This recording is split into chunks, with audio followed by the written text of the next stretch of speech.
Yo, what's going on, guys? Gabriel here, aka The Truth, back with another video. And yes, as you saw from the title, yes, we're talking about deadlift mistakes. Because basically, I don't want to see your deadlifts looking like this.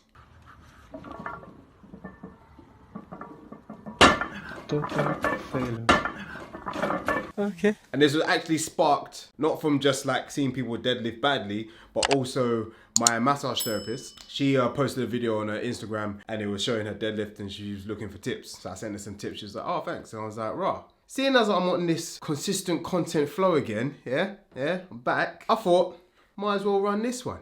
But before we get started, you know what time it is. And you know what to do. Smash the ting, yeah?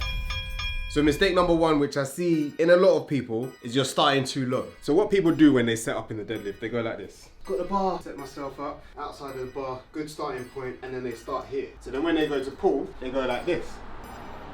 And then pull. Why did your hips shoot up? A lot of the time, the point where the tension takes over, as long as you're not pulling with your back, where the tension takes over is where your starting point should be, because it's just wasted movement. But rather than starting here, in the start position, if I start a little bit higher, I'm just pulling straight up. There's no wasted movement. But I will say this before the keyboard warriors start piping up. Depending on your limb and your torso length, this will be different for everyone. So you need to find your sweet spot. Fine tune that's number one for exploding your deadlift. Number two, you're not bracing. Don't understand the concept of bracing, you're not doing it. Bracing is doing this. Yeah, tightening the lat, and the way you tighten the lat is when the bar is close to your shins. You're trying to imitate wrapping the bar around your leg. That creates that, and then that will tighten everything. And then you've got your height set, so it's a lot easier to then pull because everything is then tight from through the hamstrings, through the glutes, through the back, and then straight up like a rocket ship. Yeah, nice position. Brace. So now I've got core and everything is tight. Yeah, that's loose. That's braced. You're not doing this. You're not flipping Instagram, girl. Yeah. Tight, just the back. Find your position, and we're going straight up. Number three, you're trying to pull straight up. Let me explain. This is the most common because you see it in the memes, you see it in the, and people laugh at it all the time. And then you go and do the same thing. Pot's calling the kettle black. So everyone's like, yeah, I've done it, I've braced, I've done that. And then they get hit, and then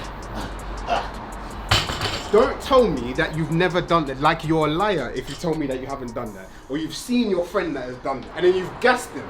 You've gassed him so much, you're like, yeah, bro, sick lit. Relax yourself. See this ego, I've taken it, I'm keeping it for a little while. It's in a box, I'm gonna put that shit in the ocean. Although it feels like you're just pulling weight off of the ground, the actual feeling is very different. Shifting the focus into the heels of the feet, it's almost as though the tension is actually going backwards a bit, and if you were to let go of the bar, you'd fall backwards. The weight is a counterbalance, and you need to control it, not let it control you. Number four, the bar is too far away from you, and this is the reason why that sucks. All right, I'm gonna use my shoe as an example. Don't show my feet because I think they might be dry. Are they dry? No, they're not dry. It's cool. Anyway, don't show the feet. Why? I said the shoe. Oh.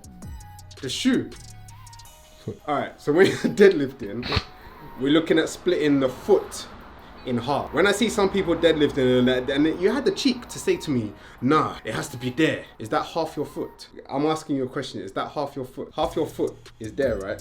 What's there? Shin. So you're telling me that the bar's too close to my shin and it should be. Anyway, so now you've got that concept. So when people step up to the bar and they're like, okay, cool. Let's start from here. They're like, yeah, so I've split my foot, good position. And then they go to pull from here. One, look how my hips shot up. Because the only way to lift it is really by having your hips shoot up and then loading the hamstrings completely, because what's happened is you created a moment arm. So this is a standard moment arm in the deadlift. The bigger the moment arm, the increase in torque around the pivot point, which in this case is wasted energy as it's around the hips, especially in a movement where the only variable should really be the weight. Same can be seen in this example. The shorter arm makes it harder to turn the bolt.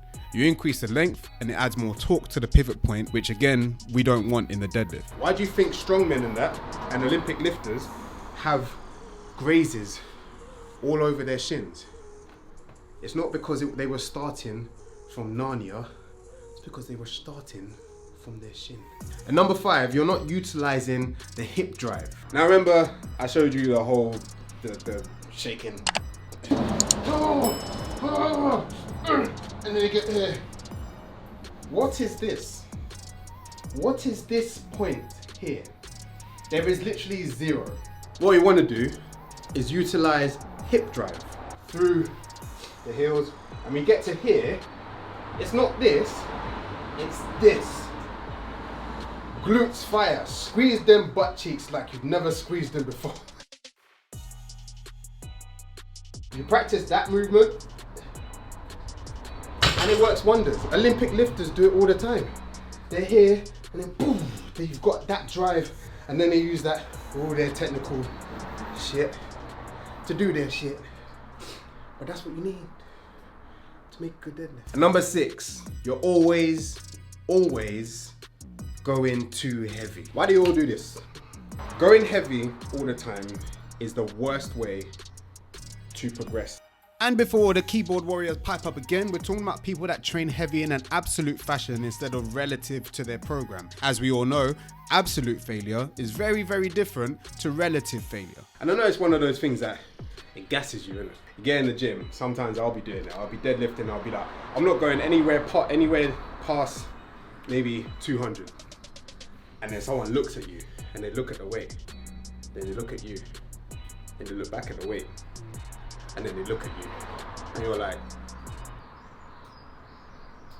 slap 20s on, bro. Finish that set, back's already hurting, legs already hurting. You know you should call it a day.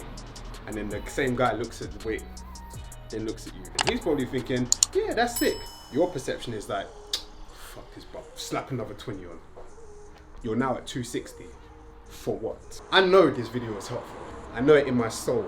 So share that, subscribe, comment, and I'm out. Peace. You like Terry Crews. This is the most common, right?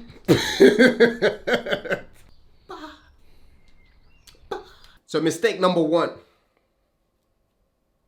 So 1 or 2, 2, 1, 5, 7, 12.